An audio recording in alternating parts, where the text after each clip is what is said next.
Don't try to ruin my life with lies when your life can be ruined with the truth. Nerdrotic.com. That was probably the mic drop moment in an interview with a lot of little mic drop moments between Gina Carano and Ben Shapiro. Now, we talked about this interview in length on Friday Night Tights with Lauren Chen. It will be linked below. We got a preview from Deadline last night, but now the entire interview has dropped. It was late last night when it did. I was up late last night watching it twice and drinking it in because it was brilliant. And I highly recommend you go over to the Daily Wire today, sign up, and watch that interview. Now, you can watch it for free tomorrow, but you don't want to wait on this one because this is something we have needed to happen for a long, long time. A lot of us here on YouTube have been speaking out against what has been going on in Hollywood with cancel culture and corporate Hollywood playing their part in spreading the divisiveness in this country through the mainstream media and through their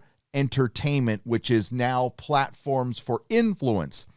But let's start at the Hollywood Reporter, and let's go back to the day Gina was fired and what an unknown Lucasfilm spokesperson said.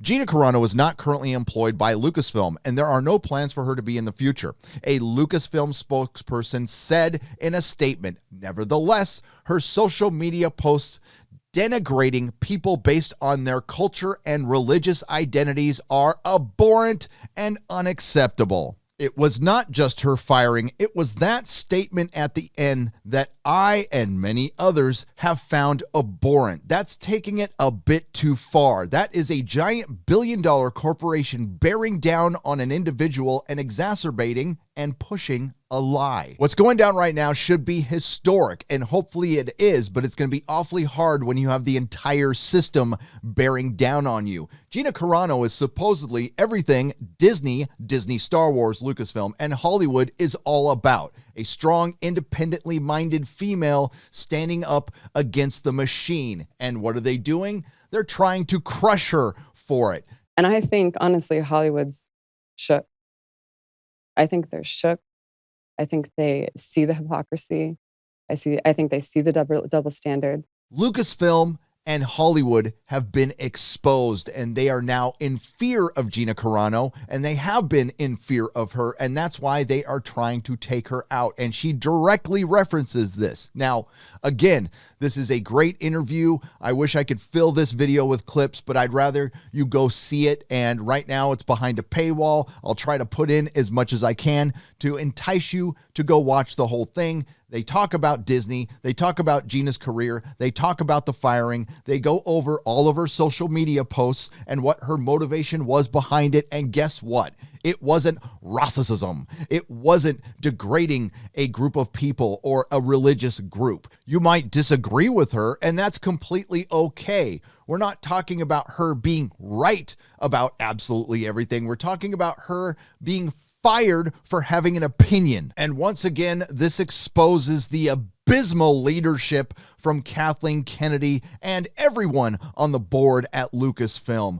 Gina Carano was an ambassador to a portion of the fandom that you had lost and gained back through that very brief Luke Skywalker moment. People who use the hashtag The Fandom Menace and people who don't were gone. They felt alienated and they thought the general product sucked. And they had decided to come back and give you another chance, and you pissed it away in a matter of a couple of months. Now, over the next 24 to 48 hours, you're going to see Gina being dragged through the mud once again, and she is ready for it. And they do talk about what I believe is the worst moment she went through with Lucasfilm before she was let go on social media. They wanted her to go through a struggle session. I shit you not. And let's not even talk about the Access Media and Lucasfilm manipulating and twisting what she was trying to do with Beep Bop Boop or Boop Bop Beep. I can't remember what it was. It was supposed to take the piss out of the situation. That's what she said. It was about not bending the knee to Twitter bullies. It wasn't about being against any group of people. And everyone knows that. Now, Disney did try to work with her. They sent people over to her house. She said they were good conversations. Then Disney wanted her to get on a Zoom call with 40 people. That is absolutely abhorrent. They wanted her to sit there and be quiet and listen to 40 people berate her and belittle her and shame her. That's disgusting. And that's what Disney is right now. And I doubt they wanted that to get out, but it is now. And that needs to be spread far and wide. That is what you call a quintessential hostile work environment. In the interview, we did learn that there were some unnamed people who went to bat for her, but failed. I'm guessing one of those people was Jon Favreau. And I have been hard on the people who haven't said anything yet publicly, and maybe a bit too hard. But if you're an established personality in Hollywood who's already made films on your own, you don't need Disney. You probably have a house that's paid for. You probably have enough money to live off of the rest of your life. This is one of those moments where you need to, for once, stand up for somebody else, because you will be protecting someone else from cancel culture, especially the cancel culture that goes after people who didn't do anything wrong, and especially when the company you work for exacerbated a lie. Now, there was one person who kind of came out in her defense, Bill Burr. I'm also having a bad week because of social media took out yet another friend of mine, and I just don't know. I don't know. It seems like now you can literally make a statement that is uninformed. It's just unbelievable. It's unreal. I mean, just fucking, I don't get it.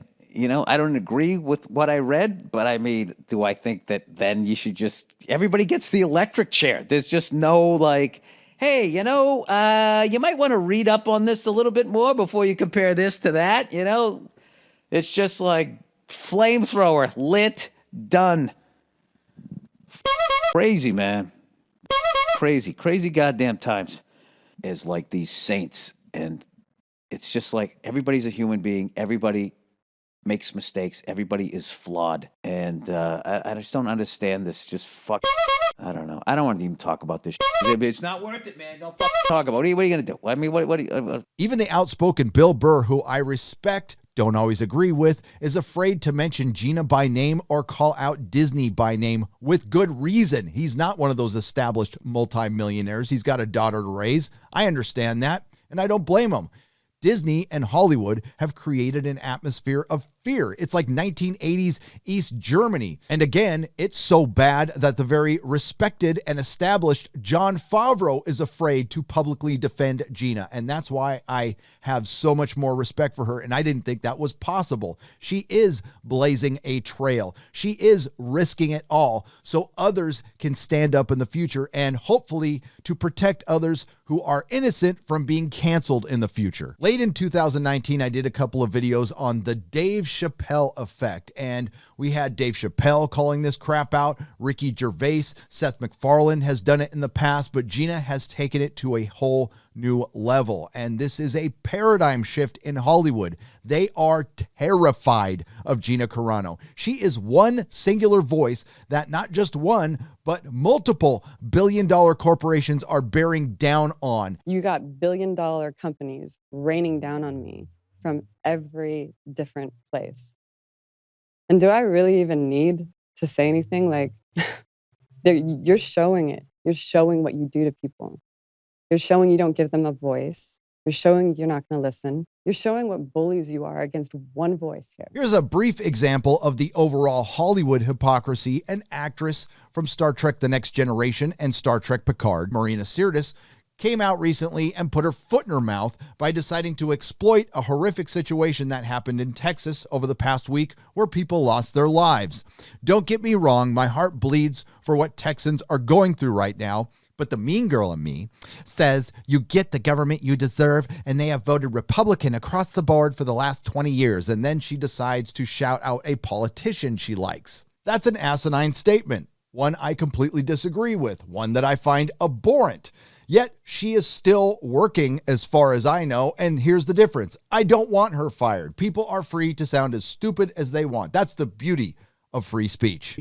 I used to love Hollywood. It used to be an inspiring place. And I don't say this about very many people who work in that town right now, but Gina is an inspiration. Will this work? I don't know. She is blazing a brand new trail. She is standing up against the monopoly that Hollywood has had on entertainment for quite some time. And I'm sure the blue check marks on Twitter and Lucasfilm employees are going to come out all guns a-blazing against Gina. And it's up to regular folks like us to call this BS out.